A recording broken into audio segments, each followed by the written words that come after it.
ஞானம் அப்படிங்கிற தலைப்பு பத்தி அருள்நிதி தாஸ் அவர்கள் பேச வராங்க. அதர்வதாஸ் அவர்கள்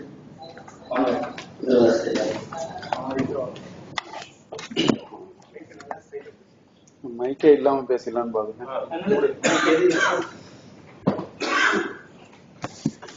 வாழ்க வளமுடன், வாழ்க வளமுடன், வாழ்க வையகம். குரு வாழ்க, குருவே துணை. அறிவேதான் தெய்வம் என்றார் தாயுமானார், அகத்ததுதான் மெய்ப்பொருள் என்றெடுத்து காட்டி அறிவதனை அறிவித்தார் திருவள்ளுவர். அவ்வறிவை அறிவதற்கு முறைகள் சொன்னார் அறிஞர் திருமூலர். அவ்வறிவில் ஆழ்ந்து ஆனந்த களியாத்தார் ராமலிங்கர். அறிவில் அறிவாய் நிலைத்தோர், அறம்பகுத்தோர், அதன்படி வாழ்ந்து காட்டினோர் நினைவு கூர்வோம். மகரிஷி ஐயாவின் 106வது ஜெயந்தி தின விழா இன்று கொய்த் நகரில் சிறப்பாக கொண்டாடப்பட்டுக் கொண்டிருக்கின்றது. அவருடைய பிறந்த நாளை உலக அமைதி தினமாக கொண்டாடி கொண்டிருக்கின்றோம். மகரிஷி ஐயா தமிழகம் ஈன்றெடுத்த இணையில்லா அருட்பெரும் ஜோதியின் இன்ப ஊற்று. ஆழியார் தத்தெடுத்த கவின்மிகு வள்ளுவர், இந்நாட்டு அரிஸ்டாட்டில், தென்னாட்டு பெர்னாட் ஷா. அல்ல குறையாமல் ஆன்மீக கருத்துக்களை அள்ளி தரும் அட்சய பாத்திரமாய் விளங்கும் மகரிஷி ஐயாவை வணங்கி வாழ்த்தி அவையோர் அனைவரையும் வணங்குகிறேன். நான் பேச எடுத்துக்கொண்ட தலைப்பு ஞானம். ஞானத்தை பத்தி எல்லாருமே பேசிட்டு போயிட்டீங்க. இந்த 4 ஸ்டெப்பு இருந்தாதான் ஞானத்தை, அதாவது உடல் நலம், மனநலம், நட்பு நலம், கருமையம், இந்த 4 இருந்தாதான் ஞானம் பெற முடியும். அதனால நான் கொஞ்சம் டாபிக் அந்தண்ட போயிடுறேன். ஞானம் சம்பந்தமாவும் பேசுறேன், அது சம்பந்தம். ஞானம் என்பது மனிதன் மகிழ்ச்சியான வாழ்க்கையையும் மனநிறைவான வாழ்க்கையும் பெரும் கலையே ஆகும். கடவுள் படைத்த அனைவரிடமும் மனித உயிர்களில் அனைத்து மனித உயிர்களுக்கும் ஞானம் உள்ளது. இந்த ஞானத்தின் அளவுமுறை வேறுபாடுகளே தவிர, அதாவது பெரும்பாலானோர் ஞானத்தின் முதல் படியிலேயே நிற்பர், பலர் சில படிகளை கடந்திருப்பர், சிலர் பல படிகளை கடந்திருப்பர். ஒரு சாதாரண மனிதனுக்கும் ஞானிக்கும் என்ன வேறுபாடு? ஒரு சாதாரண மனிதன் தன் தேவைக்கு மேல் தேவையை மேற்கொண்டு அளவுக்கு அதிகமாக ஆசைப்பட்டு இன்பத்தை விட துன்பத்திலேயே அதிகமாக ஆட்கொண்டு விடுகின்றான். ஆனால் ஞானிகளோ தனக்கு தேவை எது என்றும் தேவையில்லாதது எது என்றும் அறிந்து, அதாவது எவையெல்லாம் அவர்கள் ஆசைப்படுகிறார்களோ அதனையெல்லாம் அடைந்து விடுவார்கள். ஆனால் எது தேவையோ அதற்கு மட்டுமே ஆசைப்படுபவர்கள் ஞானிகள். ஆக முத்து ஐயா உரையிலிருந்து நான் சில வரிகளை எடுக்கின்றேன். தியானம் செய்யாத மனிதனிடம் ஞானம் என்றாவது தடைபட்டே தீரும். ஆகவே தியானம் செய்யக்கூடிய மனிதனிடம் ஞானம் வந்தே தீரும். When you make meditation, you can feel enlightenment. The enlightenment comes towards to you. Okay. ஆகவே ஒரு மனிதன் தன் வாழ்வில் தாங்க முடியாத துன்பத்தை சந்திக்கும் பொழுது அவன் தன் மறுபக்கத்தை யோசிக்கின்றான். அவ்வாறு யோசிக்கும் பொழுது வந்த வழியை சற்று திரும்பி பார்க்கின்றான். நான் ஏன் பிறந்தேன்? எதற்காக பிறந்தேன்? நான் வாழ்ந்து என்ன பயன்? நான் யார் என்ற கேள்விகள் அவனுள் எழுகிறது. அந்த வழிகளில் வந்தவர்கள் தான் சித்தர்களும் ஞானிகளும் யோகிகளும் மகான்களும் ரிஷிகளும். நாம் எல்லாம் அன்றாட வாழ்வில் பல்வேறு பிரச்சனைகளை சந்திக்கக்கூடிய சாதாரண மனிதர்கள். இந்த ஞானத்திற்கும் நமக்கும் என்ன சம்பந்தம்? ஞானம் என்பதே நம் வாழ்விற்கு எட்டாக்கனியாக உள்ள மிகப்பெரிய சொல். அந்த எட்டாக்கனியாக உள்ள சொல்லை யோகிராஜ் வேதாத்ரி மகரிஷி அவர்கள், மகான் அவர்கள் நம் கையிலேயே கொண்டு வந்து கொடுக்கக்கூடிய அளவுக்கு மனவளக்கலை மன்றங்களும் ஆசான்களும் பெருகிவிட்ட இந்த காலத்தில் வெகு இலகுவாக அந்த ஞானத்தை நம்மளும் அடைய முடியும். அதாவது ஞான சம்பந்தர் போல் ஞானப்பால் குடித்து ஞானம் பெறுவதற்கு நாமெல்லாம் மகான்கள் அல்ல. பல்வேறு பிரச்சனைகளில் சிக்கி தவிக்கும் சாதாரண மனிதர்கள். ஆகவே இந்த ஞானத்தை நாம் பெறுவது எப்படி? இந்த மனவளக்கலையில் கற்றுத்தரும் அனைத்து பயிற்சிகளையும் இவர்கள் சொல்லிவிட்டார்கள். காயகல்ப பயிற்சி, உடற்பயிற்சி, அகத்தம் என்ற தற்சோதனை பயிற்சிகள் மற்றும் தியானம்.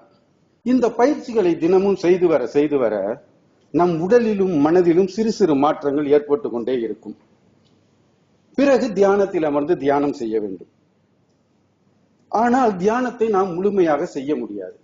ஏனெனில் புற சூழ்நிலைகளிலேயே வாழ்ந்து பழகிவிட்ட நாம், அதாவது மெய், ஐம்புலன்கள் என்று பஞ்ச இந்திரியங்கள் என்று சொல்லப்படும் மெய், செவி, கண், வாய், மூக்கு, இவற்றிற்கு இச்சைக்குள்ளாகவே, அதாவது அவற்று போன போக்கிலேயே நாம் வாழ்ந்து பழகிவிட்டதால் நம்மால் நம் உடலை கட்டுப்பாட்டிற்கு கொண்டு வர முடியாது. இதற்கு சில காலங்கள் ஆகும். இதற்கு இந்த மனவளக்கலையின் பயிற்சி மிக மிக முக்கியம். இந்த பயிற்சியை நீங்கள் எடுத்து வர வர உங்களை நீங்கள் முதலில் தூய்மை செய்து கொள்ள முடியும். இந்த உலகத்திற்கு நீங்கள் சேவை செய்ய வேண்டுமானால் முதலில் உங்களை நீங்கள் தூய்மை செய்து கொள்ள வேண்டும். அதற்கு இந்த மனவளக்கலையில் உள்ள பயிற்சிகள் அற்புதமாக உங்களுக்கு ஒத்துழைப்பு தரும்.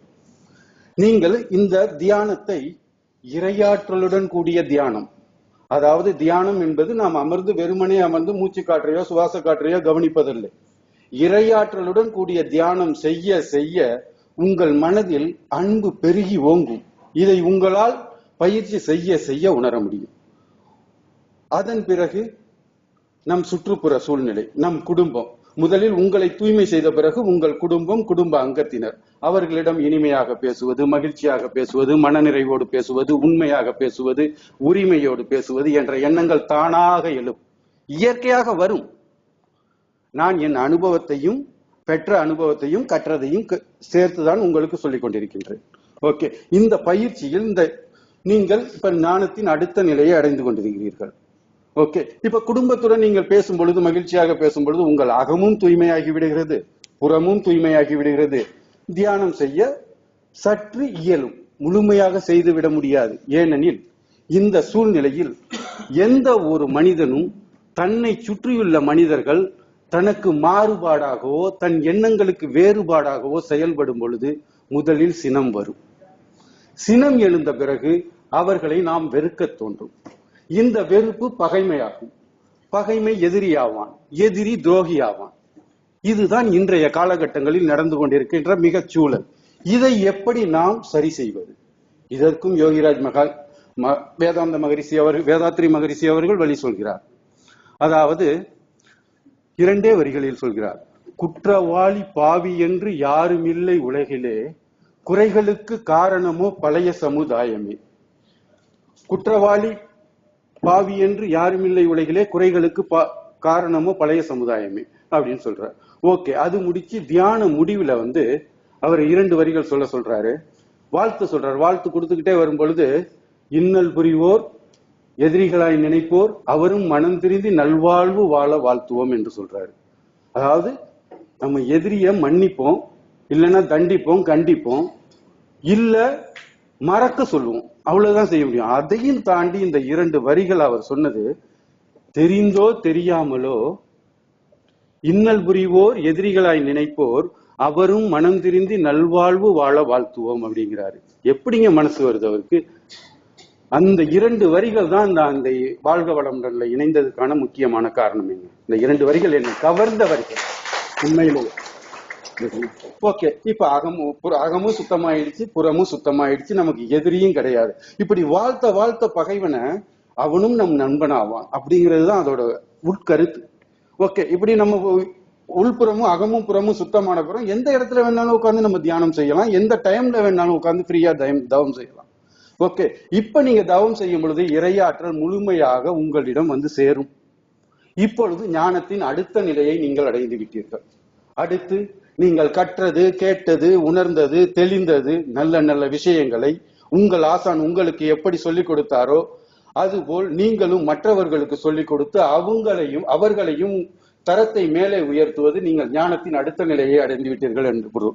அதாவது நாங்கள் மாணவர்களாக இருந்த பொழுது எங்களுடைய ஆசான்கள் எங்களுடைய தரத்தை உயர்த்தி இன்றைக்கு நான் உங்கள் முன் பேசும் அளவுக்கு உயர்ந்த நிலைக்கு கொண்டு வந்த எங்கள் ஆசான் எப்படி ஞான நிலையில் உயர்ந்து இருக்கிறாரோ அந்த நிலைக்கு நாங்களும் உயர்ந்து அருட்தொண்டாற்றுவோம். கடைசியாக ஒரே ஒரு வரியை கூறிக்கொண்டு முடித்துக் கொள்கிறேன். வள்ளுவர் கூறியது போல் தாமின் உருவது உலகின் புறக்கண்டு காமுருவர் கற்றறிந்தார். அதுபோல தான் பெற்ற இன்பம் பெருக இவ்வையகம் என்று அருட்தந்தை ஆசான் வேதாத்ரி மகரிஷி எப்படி எல்லாம் அருட்தொண்டாற்றி இந்த உலக உள்ள மக்களின் வாழ்க்கை தரத்தை உயர்த்தி மகிழ்ச்சியாகவும் மனநிறைவாகவும் வாழ வேண்டும் என்று நினைத்தாரோ அதுபோல் நாமும் சேவையாற்றி எல்லோரும் ஞானம் பெற்று மற்றவர்களையும் ஞானியாக்குவோம் என்று கூறி விடைபெறுகிறேன். வாழ்க வளமுடன்.